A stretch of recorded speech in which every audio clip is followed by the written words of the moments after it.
Different ways to say I'm busy. Namna tofauti za kusema niko busy in English kwa lugha ya Kiingereza.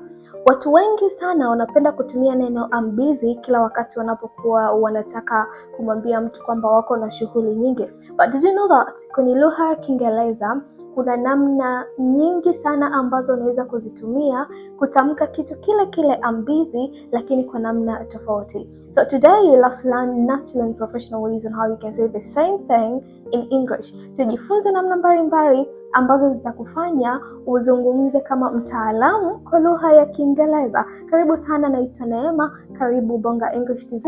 Usisahau kufollow account yetu. So let's get started.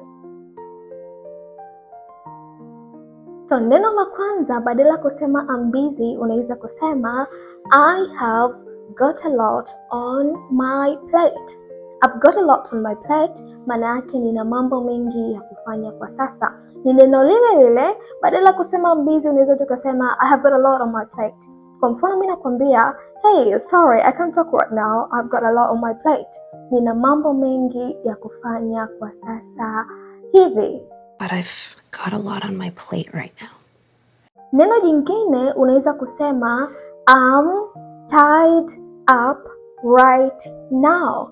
I'm tied up right now. Nimebanwa kwa sasa. Kwa hiyo badala ya kusema I'm busy, unaweza tukasema I'm tied up right now. Kwa mfano mimi nakwambia, sorry, can I call you later? I'm tied up right now. Nimebanwa kwa sasa. Yeah, I'm tied up right now. Lakini pia unaweza kusema I'm swamped. I'm swamped maana yake nimebanwa na kazi. Kwa mfano mimi nakwambia I'm swamped with work today. Nimebanwa na kazi leo. Kwa hiyo I'm swamped, you have a lot of work to do. Una kazi nyingi za kufanya. Kwa hiyo badala kusema uko busy, unaweza tukasema I'm swamped.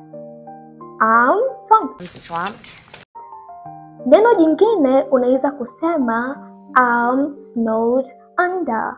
I'm snowed under.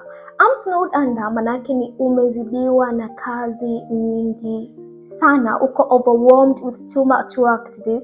Kwa hiyo utasema I'm snowed under badala ya kusema uko busy. Kwa mfano mimi nakwambia, this week I'm snowed under with deadlines. Wiki hii nimezidiwa na kazi nyingi sana. Kwa hiyo usiseme uko busy like I'm busy, unaweza tu kusema I'm snowed under this week. I'm snowed under today. Umefunikwa na kazi nyingi sana. I'm snowed under, to be honest, and I've got a headache. Pia unaweza ukasema I'm slumped. I'm slumped.